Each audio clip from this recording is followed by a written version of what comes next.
Bismillahirrahmanirrahim. Assalamualaikum warahmatullahi wabarakatuh. Alhamdulillahirabbil alamin. Alhamdulillahilladzi lam yattakhidh walada wa lam yakul lahu syarikun fil mulk wa lam yakul lahu waliyyun minadh dhulli wa kabbirhu takbira. Pada kesempatan ini kami akan menyajikan soal ruang lingkup penelitian jurusan Pendidikan Agama Islam. Untuk ruang lingkup kajian penelitian pendidikan agama Islam, ini akan terkait dengan 4 strategi besar. Pertama adalah tentang teori belajar dan pembelajaran, itu menjadi kajian inti kita. Kemudian tentang pembelajaran sendiri, pembelajaran itu terkait dengan riset pengembangan model pembelajaran, inovasi pembelajaran, serta teknik penilaian autentik pada pembelajaran PAI. Ketiga adalah pendidikan karakter. Nah, pendidikan karakter ini terkait dengan pendidikan yang kegiatan ekstrakurikuler keagamaan di sekolah, kayak rohis, kemudian nilai-nilai kearifan lokal, serta kajian tokoh. Dan terakhir kita kaji tentang isu aktual, tentang radikalisme, moderasi agama, gender dan lingkungan hidup dalam konteks pendidikan agama dan budi pekerti. Ya, untuk kesempatan ini kita akan mempelajari tentang pembelajaran, bagaimana pengembangan model dan strategi pembelajaran. Nah, isu-isu riset jurusan PAI tentang strategi pembelajaran itu terkait dengan tren pembelajaran abad 21. Tren pembelajaran abad 21 itu tentunya peserta didik difasilitasi untuk mencari tahu dan belajar dari berbagai sumber belajar yang tak terbatas. Proses pembelajarannya tentunya menggunakan pendekatan ilmiah, berbasis pada kompetensi, keterampilan, aplikatif, dan terpadu. Itu tren pembelajaran abad 21. Jadi guru hanya sebagai fasilitator. Oleh karena itu, desain pembelajaran untuk memperkuat pendekatan berbasis proses keilmuan atau ilmiah saintifik dapat berbentuk model-model pembelajaran. Nah, model-model pembelajaran itu cukup banyak. Ada yang disebut dengan discovery learning, inquiry learning, project-based learning, atau problem-based learning. Semuanya itu dan masih banyak lagi bertumpu pada bagaimana siswa bisa belajar secara aktif. Lalu bagaimana merumuskan rencana penelitian jurusan PAI berdasarkan topik strategi pembelajaran ini? Nah, cermati dengan saksama. Nah, tar dulu ya. Sebelum jauh melangkah, kita perlu mengenali perbedaan strategi, apa itu pendekatan, model, metode, dan teknik. Karena biasanya istilah ini sering kacau. Strategi, pendekatan, model, metode, dan teknik pembelajaran. Untuk membedakan secara jelas, secara sederhana kita akan lihat. Kalau pendekatan itu sifatnya umum. Dia berupa sudut pandang atau frame, paradigm.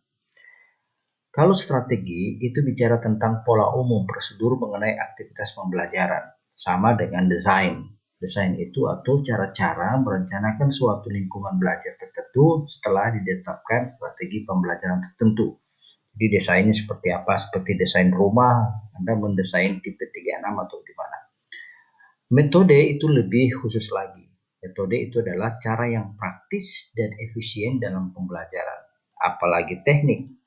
Teknik biasanya cara yang dilakukan seseorang dalam mengimplementasikan suatu metode secara spesifik. Nah, yang lebih khasnya adalah taktik. Taktik itu adalah gaya khas seseorang dalam melaksanakan metode atau teknik pembelajaran tertentu yang sifatnya individual.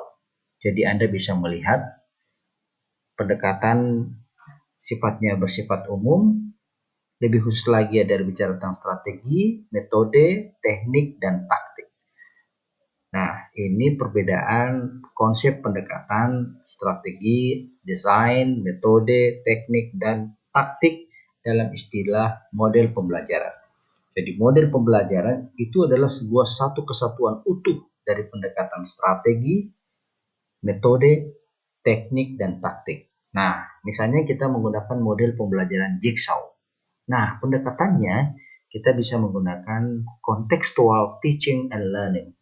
Strateginya kita menggunakan cooperative learning. Metodenya kita bisa menggunakan varian diskusi kelompok, inquiry, kepustakaan, atau tanya jawab. Nah, tekniknya itu bisa push berantai, the power of two, dan sebagainya. Nah, yang secara khas seorang guru biasanya menggunakan STS, santai tapi serius, atau humoris, atau ada gaya lain yang sifatnya lebih individual tergantung kepada kemampuan dan aktivitas serta kreativitas guru. Mari kita ke contoh. Strategi pembelajaran PI dan budi pekerti. Banyak varian-varian tentang strategi pembelajaran. Ada scientific process, ada contextual teaching learning, inquiry, PBL, PJBL, dan discovery. Bagaimana merumuskan jika ada masalah? Bagaimana kita merumuskan judul? Misalnya, pengaruh strategi pembelajaran apa? Misalnya scientific process terhadap hasil belajar apa? Disebutkan materinya, lalu di kelas berapa, dan sekolahnya di mana. Nah, cakupan materinya pelajaran cukup banyak. Karena kita fokus pada PAI dan budi pekerti, maka PAI itu hanya ada di SD, SMP, SMA, SMK, SLB. Adapun di madrasah ibtidaiyah, sanawiyah, dan aliyah itu biasanya menggunakan rumpun PAI.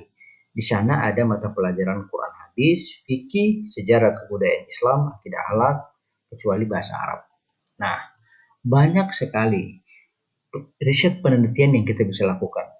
Jika penelitian dilakukan untuk semua strategi pembelajaran, satu topik pembelajaran PAI di semua jenjang, maka banyak sekali kita membutuhkan 24 peneliti. Itu baru satu strategi, belum dengan strategi lain. Jadi, soal masalah penelitian dan judul penelitian cukup banyak tersebar di berbagai problem dan tingkatan sekolah. Mari kita ke contoh yang langsung. Misalnya kita menggunakan pengaruh strategi pembelajaran scientific process terhadap hasil belajar apa. Nah, rumusannya seperti ini. Pengaruh strategi pembelajaran scientific process terhadap hasil belajar SKI, Sejarah Kebudayaan Islam, materi hijrah ke Madinah, kelas 10 SMA 1 Limboto. Ini contoh merumuskan judul penelitian jika Anda mempunyai permasalahan penelitian yang Anda temukan di lapangan. Nah, metodenya bisa beragam. Jadi satu judul bisa beragam, banyak yang melakukan penelitian dengan beragam dan varian metode. Nah, judul ini kita bisa gunakan pada penelitian tindakan kelas. Pengaruh strategi pembelajaran scientific process terhadap belajar materi hijrah Nabi di kelas 10 Man 1 Kabupaten Gorontalo misalnya. Ini kita menggunakan rancangan penelitian tindakan kelas. Bisa juga kita menggunakan teknik dengan judul yang sama, dengan varian yang sedikit berbeda, kita menggunakan teknik kuantitatif korelasional. Misalnya, inovasi strategi pembelajaran guru SKI dan pengaruhnya terhadap motivasi belajar peserta didik di kelas 12 MAN 1 Kabupaten Gorontalo. Esensinya sama. Nah, kita menggunakan pendekatan kuantitatif korelasional. Kita juga bisa menggunakan teknik pendekatan ex post facto. Misalnya, substansi penelitian tetap pada pembelajaran, namun pendekatan kuantitatif dengan perubahan pada redaksi judul.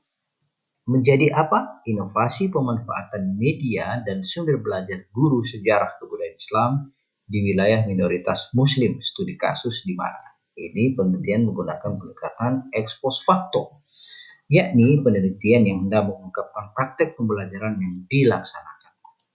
Nah, kita masuk ke contoh metode pembelajaran. Kalau tadi strategi, kita ke metode. Nah, metodenya ini cukup banyak kita kenal ya. Banyak sekali. Beberapa metode yang kita sampaikan ada example, ada start, jigsaw, mind mapping, tank, pair and search, novel, tag, and give, foursquare. Dan 124 metode lainnya. Nah, varian merumuskan judul itu kurang lebih sama seperti tadi. Pengaruh metode pembelajaran apa, misalnya example terhadap belajar apa, materi apa, di kelas berapa, sekolahnya di mana. Itu cara merumuskan. Tapi ingat sekali lagi, jika problemnya ada dan relevan, Anda bisa memilih salah satunya dari varian judul ini. Nah, contoh yang konkret misalnya pengaruh metode pembelajaran example, non-example, mind mapping terhadap hasil belajar apa. Misalnya penerapan metode example, non-examples, dan mind mapping dalam meningkatkan hasil belajar akidah akhlak, materi akhlak tercerah kepada Allah Subhanahu wa taala, siswa kelas berapa? Ujian tes. Nah, latar belakangnya misalnya kita bisa menemukan sebagian besar peserta didik kelas 7 MTS tidak mencapai KKM pada materi akidah akhlak, terutama untuk materi tercela. Guru mempunyai kesulitan pembelajaran. Apakah dengan metode example, non-example yang digabung dengan mind mapping dapat meningkatkan hasil belajar? Itu problemnya. Jadi temukan problem dulu lalu Anda merumuskan masalah judulnya. Jadi jangan terbalik. Nah, penerapan metode example, non-example, dan mind mapping dalam meningkatkan hasil belajar akidah akhlak, materi akhlak tercela kepada Allah Subhanahu wa taala siswa kelas 7 MTS apa? Nah, penelitian ini menggunakan pendekatan PTK, penelitian tindakan kelas, yakni penelitian yang hendak menguji efektivitas sebuah tindakan. Apa yang diuji? Tindakan metode pembelajaran example dan example serta mind mapping terhadap hasil belajar. Ayo, jika kamu menemui permasalahan penelitian yang relevan, yang kamu temukan di lapangan, yang kamu observasi, jangan ragu-ragu. Ayo rumuskan judul penelitian kamu. Terima kasih, mudah-mudahan kita terus belajar dan tidak pernah mengenal lelah. Sebab kebodohan adalah musuh terbesar sepanjang abad manusia. Wabillahi taufiq wal hidayah. Wassalamualaikum warahmatullahi